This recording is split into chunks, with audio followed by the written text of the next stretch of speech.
if you want to become a product of your Guru, you need to examine him minutely, sukshma avlokan, change your beliefs, change your attitude towards life. Perfection in even the smallest act of yours, may it be sansarik, worldly activity, or seva activity, or your dharmic activity. Because yoga karmashu kaushalam, perfection in work, is yoga, not that exercises. Perfection in work. બધાનું start તો same જ હોય ને. પછી જે સત્સંગથી એની beliefs બદલે, એની જાગૃતિ, alertness વધારે, એના વિચારમાં ને વર્તનમાં ને વાણીમાં પરફેક્શન લાવે. પરફેક્શન એટલે અલાઇનમેન્ટ ટુ યોર ગુરુઝ ટીચિંગ્સ. એનું કાર્ય થાય. ગઈકાલે યુકેના મુમુક્ષો સાથે બેઠો તો આઈ સેડ બંનેનું નામ RA થી સ્ટાર્ટ થાય છે. એક બની ગયા રામા, બીજું બની ગયા રાવણા. તો start of every soul is the same. પછી જેવી તમારી એટીટ્યુડ ટુવર્ડ્સ લાઈફ, એનાથી તમારું જીવન બદલાય. કર્મના કારણે, પરંતુ તમારી attitude towards life, which we talked about yesterday, positive attitude towards yourself, faith in yourself, hope in yourself, and positive towards others. તમે કોઈ પણ ભૂલ વિનાનો માણસ શોધવા જશો ને, તમારે એકલા જ રહેવું પડશે. બધામાં દોષો હોય, ભૂલો થતી હોય, પણ શું ઇગ્નોર કરવું, શું મુખ્ય કરવું, શેના ઉપર ધ્યાન કેન્દ્રિત કરવું, આ બધું શીખવાનું છે શ્રી ગુરુ પાસે. કોઈ પણ નાનામાં નાના કામથી તમે પરફેક્શનની હેબિટ સ્ટાર્ટ કરી હોય, તો ધીમે ધીમે જ્યારે સાધનાના ઉચ્ચ લેવલ પર બી આવો ને, તો એ જ એલર્ટનેસ, એ રહી શકે. આઈફોન્સ કોની પાસે છે? કંપની બનાવનારનું નામ? You don't know? Steve jobs.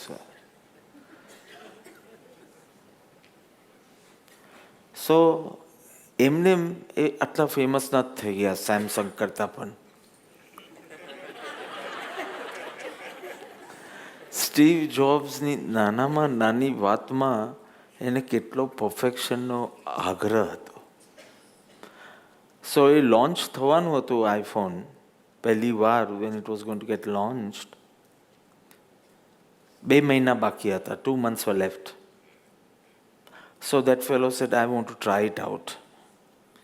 એટલે એક ફોન, એક પીસ તૈયાર થયો. તે કે લગભગ બધા ક્યાં મૂકશે આ ફોન? તો કે ખિસ્સામાં. એટલે એને ખિસ્સામાં મૂક્યો. And he wanted to see how comfortable it is.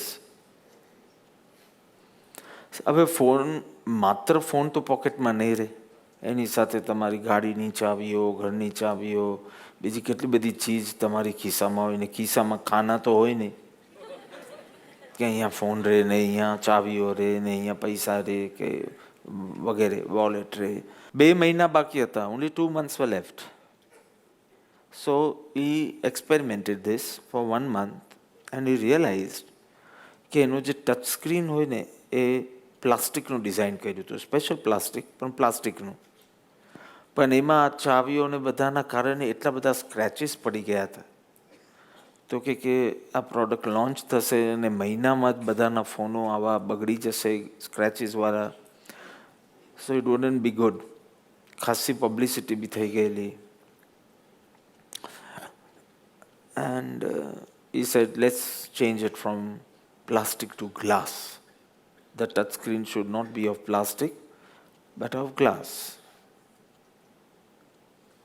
How much time was left? 1 month only.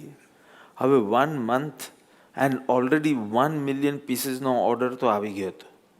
એટલી બધી એની પબ્લિસિટી કરી હતી કે 1 million pieces they would have to change from plastic screen to glass. તો એના બધા માણસોએ કીધું નોટ પોસિબલ. ભાઈ આ તો અમેરિકા છે. હવે ક્યાંથી પ્લાસ્ટિક બદલીને બધાને એટલું કેવા સ્પેશિયલ ટાઈપ ઓફ ગ્લાસ જોઈએ, એની ટચ સ્ક્રીન 1 million પીસીસ તો તૈયાર થવા આવ્યા છે. એ કે I will not launch this product this way. અને અમેરિકામાં તો એકવાર ડેટ સાંભળજો, એકવાર ડેટ નીકળી જાય અને જો એ દિવસ લોન્ચ નહીં થાય ને તો બહુ બદનામી થાય. એટલે આપણે ઇન્ડિયામાં એને સરસ શબ્દ આપીએ છીએ મુહૂર્ત. મુહૂર્ત નીકળી ગયું છે બસ, એટલે એ દિવસે કરવાનું છે. બધું થતું જાય છે ને, જુઓ છો ને તમે, મુહૂર્ત નીકળી ગયું છે તો દિવસ રાત મહેનત કરો, જે કરવો હોય તે કરો, પણ ગુરુના મુખે નીકળેલો શબ્દ તો કોક ના જવો. અમેરિકામાં ઇટ્સ અ પ્રેસ્ટીજ ઇશ્યુ કે તમે લોન્ચ કર્યું અને પછી તમે જો ડેટ પોસ્ટપોન કર્યા કરો તો પહેલાંથી જ લોકોના મનમાં શંકા થાય કે આ લોકોમાં પરફેક્શન જેવી ચીજ નથી, કમિટમેન્ટ જેવી ચીજ નથી. અને કમિટમેન્ટ ને પરફેક્શન જો ન લાગે ને તો આમ જ એ ઉડી જાય. તો કે ગમે તે થાય પણ હું આવી રીતે પ્લાસ્ટિકની અલાવ નહીં કરું, કારણ કે આમાં તો બધા સ્ક્રેચીસ પડી જાય છે. તરત ઉડ્યો ચાઇના. ચાઇનામાં એક ગામમાં એક ફેક્ટરી ખરીદી લીધી. 8,700 જુનિયર એન્જિનિયર્સને રાખ્યા આ ગ્લાસ સ્ક્રીન બનાવવા માટે. જો ભાઈ આ છોકરાઓની મુખ્યતાથી બધી વાત થાય છે. કોઈ મહાત્મા નહીં આવ્યા, સ્ટીવ જોબ્સ આવ્યા, પણ જે શીખવાનું છે the message is the same.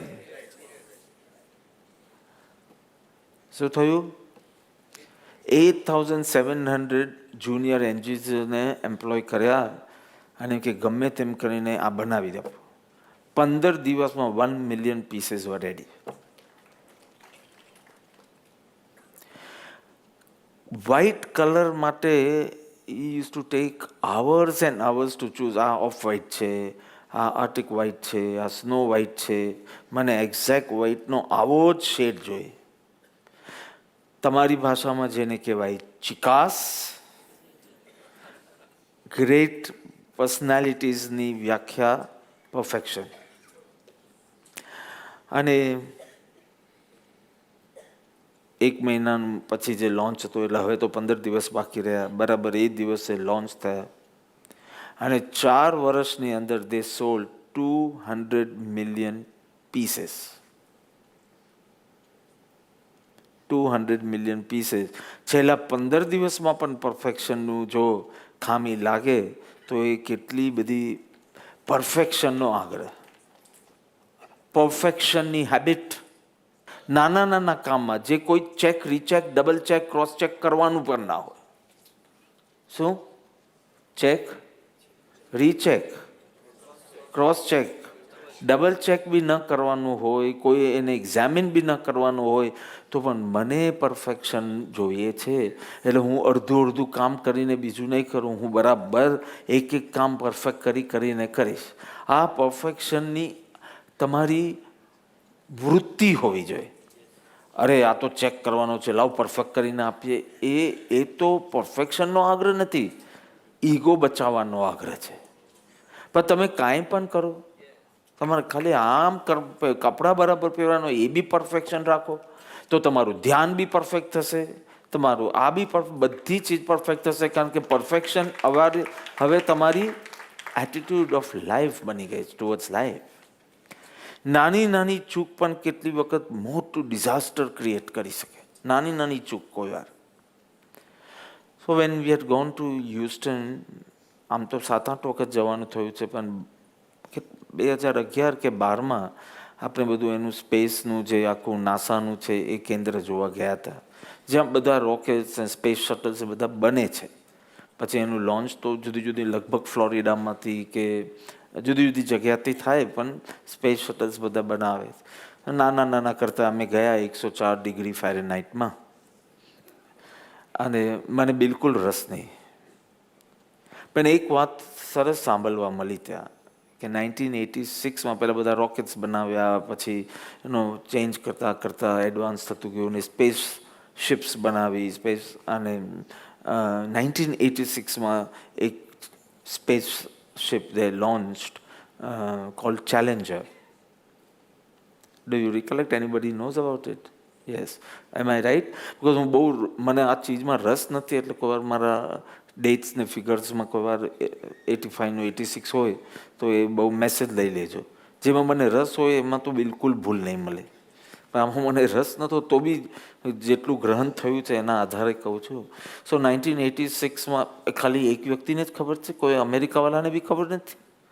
ઠીક, થોડું થોડું તમારે અમેરિકાનું એ રાખવાનું કે અમે એટમવાલા ને ધરમપુર આતમવાલા. તો મહિમા તો આત્માનો જ રાખવાનો, અને આત્માથી સૌ હીન, પણ હીન છે એના માટે પણ એને જાણવું તો પડશે ને. તો 1986માં ચેલેન્જર, ઓહો, કેટલી બધી તૈયારી થઈ ગયેલી, કેટલી બધી પબ્લિસિટી થયેલી. $2 અબજ ખર્ચો કર્યો. મને રૂપીઝમાં કહો. કોઈ વેપારી ક્લાસનો કોઈ બેઠું જ નથી. તો 13,000 કરોડનો ખર્ચ. પછી તમારા ઉપર ટેક્સ ના નાખે તો શું કરે એ લોકો? તો આ 1986ની વાત છે, અને હજી તો આગળ આગળ કર્યા જ કરે છે. તો $2 અબજ ખર્ચ, અને એનો લોન્ચિંગ પેડનો કાંઈક કેટલા કરોડો રૂપિયા ખર્ચ્યા. 6 એસ્ટ્રોનોટને મોકલ્યા, અને એમાં 7મું એક ટીચરને પણ મોકલ્યું કે જે પાછા આવીને બધી સ્કૂલ્સમાં આ ટીચ કરવાના હતા. એટલે 7 જણાને વર્ષોની ટ્રેનિંગ, યર્સ ઓફ ટ્રેનિંગ, વર્ષોની ટ્રેનિંગ, કારણ કે દે હેડ ટુ ગો ઇન સ્પેસ, એટલે એનું આખું સાયન્સ અલગ. એટલે 6 બેસ્ટમાં બેસ્ટ અને વર્ષોની ટ્રેનિંગ, અને $2 અબજ ખર્ચે, અને પછી એ લોન્ચ થયું 1986માં. And within how many seconds? 73 સેકન્ડ્સમાં ફાટી ગયું, ભડકે બળવા લાગ્યું, અને દરિયામાં પડી ગયું. આખી દુનિયા જોતી હતી તે વખતે. છાપામાં અહીંયા બધે because it was something never heard of, never seen. આખા વર્લ્ડના ટેલિવિઝન તે બધા જ વોચ કરતા હતા, અને 73 સેકન્ડ્સમાં ભડકે ખલાસ. એટલો સેટબેક લાગ્યો કે અમેરિકામાં પણ આ આખા પ્રોજેક્ટને 3 વર્ષ માટે સીલ કરવામાં આવ્યો. હવે don't talk of any spaceships, nothing. એટલો સેટબેક હતો, કારણ કે જે પ્રાઇડ ઓફ USA બનવાનું હતું એના બદલે 73 સેકન્ડ્સમાં ખલાસ થઈ ગયું. અને એનું કારણ, હવે તમને એ ઈચ્છા તો થશે કે એનું કારણ શું હતું. કારણ, આટલા બધા એન્જિનિયર્સ, આટલા બધા હોશિયાર માણસ કામ કરતા હોય તો પરફેક્શન તો હોય જ. એમાં ફ્યુલ ટેન્ક હોય, અને ફ્યુલ ટેન્કમાં 7 ડિવિઝન્સ હોય. અમે તો ત્યાં જોયું હતું, ત્યાં એ મૂક્યું હતું, અને એપોલોથી લઈને બધી ચીજોનું મૂક્યું હતું, અને ડેટ સાથે, ફિગર્સ સાથે. મારી સાથે આવનાર ખાલી ફોટા પાડીને નીકળી ગયા બધા, પણ હું બધું વાંચતો હતો. જો આજે કામ લાગ્યું ને બધું. તો એનું જે ફ્યુલ ટેન્ક હોય એના 7 ડિવિઝન્સ હોય. અને એનું મિકેનિઝમ એવું હતું કે એ જ્યાં બને ત્યાં જ 6 ફ્યુલ તો ફેક્ટરી બોલીએ ચાલો, તો ફેક્ટરીમાં 6 ભાગ તો ફ્યુલથી ત્યાં જ ભરાઈને સીલ્ડ થઈ જાય, અને 7મો ભાગ the immediate one A site ઉપર જ સીલ થાય. અને એની ફ્યુલ ટેન્ક હતી એ જે 7મો ભાગ, અને એટલું બધું પરફેક્શન કે એનો આખો ખાંચો સીલ થવો જોઈએ કે બિલકુલ લીકેજ વગેરે ન થાય. અને એનું perfection 137,000th of the inch, 1 ઇંચનો કેટલામો ભાગ સુધી 137,000th part of N inch, એટલો ખાંચો, એનું જે ગ્રુવ જે હોય ખાંચો, એને સીલ કરવા માટે ઓ રિંગ્સ બનાવતા હતા, સિલિકોન ઓ રિંગ્સ. ઓ રિંગ્સ એટલે આપણી જેમ પ્રેશર કુકરમાં હોય તેવું, બરાબર ટાઈટ એવું એક્સપેન્ડ થાય કે એકદમ પ્રોપરલી સીલ્ડ થઈ જાય, બિલકુલ લીકેજ વગેરે ન થાય. તો એના માટે સ્પેશિયલ ઓ રિંગ્સ કહેવાતી હતી, સિલિકોન ઓ રિંગ્સ. અને everything was taken care of. અને બરાબર એટલી બધી 137,000 ઓફ એન ઇંચ એટલે કે એને ફિટ કરતાં કોઈને આંગળીનો વાલ પણ જો ત્યાં ગયો ને તો એ ફિટ ન થાય, એટલે એટલું બધું safe. See this America, 137,000th of the inch એ એટલી હદનું પરફેક્શન. પરંતુ whatever happen because of change of temperature or whatever, એ એક્સપેન્ડ ના થઈ શકી રિંગ, અને એટલે 73 સેકન્ડ્સમાં એ આખું લીકેજ થઈ ગયું, અને ભડકે આખું એ સ્પેસશિપને બળતા જ હોય બધી.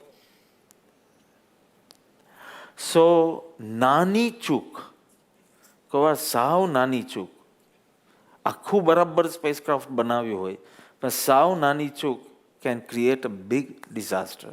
So perfection is so important. You must have heard about the basketball player, famous John Wooden. અને એ ઘણું બધું જીત્યો, એ તો એનું છે જ અચીવમેન્ટમાં, but then he became a coach also. જે બધા પ્લેયર્સ સારા પ્લેયર્સ હોય એ સારા કોચ પણ બની શકે એવું નેસેસરી નથી. But John Wooden was a good player. He won many tournaments also, and he was a good coach. So what was so good about him? એ જેને એને કોચિંગ કર્યું એ બધા કેટલું બધું જીત્યા. એની ટ્રેનિંગની અંદર, એની ટ્રેનિંગ સ્ટાર્ટ થાય જે ટીમ સાથે, પહેલા 7 દિવસ ખાલી મોજા કેમ પહેરવાના એની ટ્રેનિંગ અપાય. હું તો કોઈ દિવસ બાસ્કેટબોલ રમ્યો નથી, મેં કોઈ દિવસ બાસ્કેટબોલ રમતા જોયા નથી. કોઈ કે જોયા છે તો એનો હું પ્રશ્ન કરી શકું કે બાસ્કેટબોલમાં હાથનું વધારે કામ કે પગનું? હાથનું, પણ પગને દોડવું તો પડે જ ઓબ્વિયસલી, પણ મુખ્યતા તો હાથની છે. એટલે કોઈ હાથની ટ્રેનિંગ આપી હોય તો સમજ્યા, દોડવાની ટ્રેનિંગ આપી હોય તો બી સમજ્યા, પણ મોજા પહેરવાની ટ્રેનિંગમાં શું કે હાથમાં મોજા પહેરવાના હતા? હા. અને શૂઝની બાબતમાં તો હજી બી સમજ્યા કે લેફ્ટનું લેફ્ટમાં પહેરવાનું હોય, રાઈટનું રાઈટમાં પહેરવાનું હોય. મોજા લેફ્ટ લેગના લેફ્ટમાં પહેરવાના હોય અને રાઈટના રાઈટમાં પહેરવાના હોય. રાઈટ? It's okay. તમે મોજા પહેરતા એ ખ્યાલ બી નહીં હોય કે લેફ્ટ પગનું મોજું ને રાઈટ પગનું મોજું એવું હોતું નથી. Just a pair of socks, અને તમારે પહેરવાના હોય. આપણે પહેરતા તો કેટલા વિચારોમાં હોઈએ, એમાં શું પરફેક્શન. 7 દિવસ એની ટ્રેનિંગ હતી પગમાં મોજા કેમ પહેરવાના. તો કોઈકે એને પૂછ્યું કે 7 દિવસ why are you wasting on just how to wear the socks perfectly. તો કે જો સોક્સ તમે પહેરો નહીં ને બરાબર તો કરચલી રહી જાય. એ કરચલીના કારણે પગમાં બ્લિસ્ટર્સ થાય, ફોલ્લા થાય. અને જો ફોલ્લા થાય ને તો એનું રિઝલ્ટ ત્યાં સુધી આવી શકે, you may lose the game.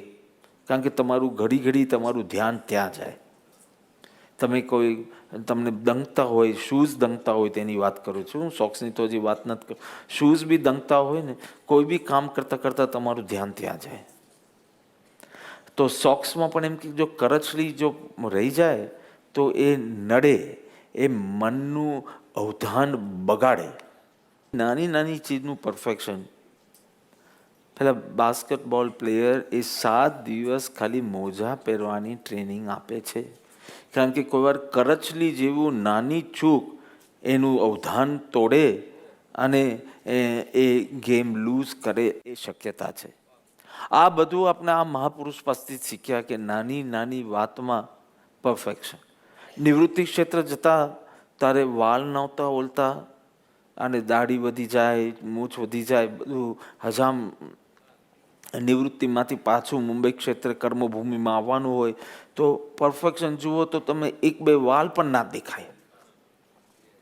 અને નિષ્પૃહતા જુઓ તો કે બસ હવે કોઈ જરૂર નથી, હવે હું કોઈ વ્યવહાર બગાડતો નથી. વ્યવહારમાં રહેવું ને વ્યવહાર પ્રમાણે ન રહેવું એ બી ખોટું છે. તમને થાય કે કોઈ પાર્ટીમાં જવાનું હોય, કોઈ મોટી પાર્ટી હોય, હું તો પેરન લિંગામાં જઈશ. નહીં, તારે નહીં જવાનું. સારા માણસો સંબંધ તોડતા નથી, સંબંધો ઓછા કરે છે. સંબંધો તોડવા એ એક ચીજ છે ને સંબંધો ઓછા કરવા એ બીજી મહત્વની છે. કારણ કે હવે કોઈક આવે તો એને આપે, પણ કશેથી જોઈતું નથી તો સંબંધો ઓછા. કારણ કે વર્તુળ જેટલું મોટું રાખશો ને એટલા તમે કેન્દ્રથી દૂર રહેશો, સેન્ટરથી દૂર રહેશો. આટલું નાનું હોય તો સેન્ટરથી પાસે છો તમે, આટલું મોટું થઈ જાય તો સેન્ટર એટલું દૂર. તમે તમારા સ્વરૂપથી એટલા દૂર થતા જશો એટલે લોક પરિચય એ લોકો ઓછો કરે છે, તોડતા નથી. તોડવાની અંદર એક દ્વેષ ભાવ રહ્યો છે, એક જુગુપ્સા ભાવ રહ્યો છે. મહત્વની વાત છે. નાની નાની ચૂક. કોઈ વાર ખાલી સૂતા સૂતા તમે વાંચતા હો ને, સવારના ઉઠીને કહેશો મારી ડોક રહી ગઈ. જમતા જમતા બહુ વાતો કરતા હો ને તો જે રીતે આહાર પેટમાં પહોંચવો જોઈએ એ ન થાય, એનાથી અજીરણ થાય, પછી આઈ એમ નોટ ફિલિંગ વેલ કર્યા કરશો એટલે તમારો મૂડ સરખો નહીં રહે. તમારું મૂડ સરખો નહીં રહે એટલે તમારા વિભાવમાં લપસવાના ચાન્સીસ વધી જાય. અને સાવ નાની ચીજ હતી કે તમે એટલી બધી વાતો કરતા હતા કે તમે ચાવવાનું જ ભૂલી જતા હતા. વાત સમજાય? નાની ચૂક પણ કેટલી વખત એવા વિભાવમાં તમને નાખી દે ને, કારણ કે તમારું પેટ બરાબર ન હોય એટલે મગજ બી જરા હાઈ હોય અને નાનો પ્રસંગ બને ને યુ રિએક્ટ. શરીરની થોડી સ્વસ્થતા નહીં, એમાં મનને અસ્વસ્થ, જીવન અસ્વસ્થ. See, life does not change in a minute, but decisions taken in a minute changes life forever. હમણાં 2 મહિનાના મારે SMS આપી રાખવાના છે. હું જાઉં છું હમણાં તો હવે સોમવારથી તો કંઈ કામ થશે નહીં અને પછી મહિના માટે હું અહીંયા હોઈશ નહીં, એટલે દરરોજ સવારના થોડું લખીને આપું છું. તે મમ્મી લખ્યું કે life does not change in a minute, but a decision taken in a minute may change life forever. પણ ઠેકાણે જ ન હોય અને તમને લાગે ચાલો ઉદય બહુ ખરાબ છે. ઉદય નહીં, તું સરખી રીતે જમ અને સરખીથી શું અને વ્યવસ્થિત ઉઠીને થોડી કસરત કર, યોગાસન વગેરે કર, તો બધું જ તારું મગજ બરાબર જ ચાલશે. સો પરફેક્શન ઇઝ સો ઇમ્પોર્ટન્ટ. હું તો કહું આ જ વાત આપણે આપણા વ્યવહારિક જીવનમાં, બિઝનેસમાં, સંબંધોમાં, વ્યવહારમાં, સેવામાં, ધર્મમાં, અધ્યાત્મમાં, વિચારોમાં, વાણીમાં આપણે લાવવા લાગશું તો ચોક્કસ એક દિવસ વિલ બી અલાઇન્ડ.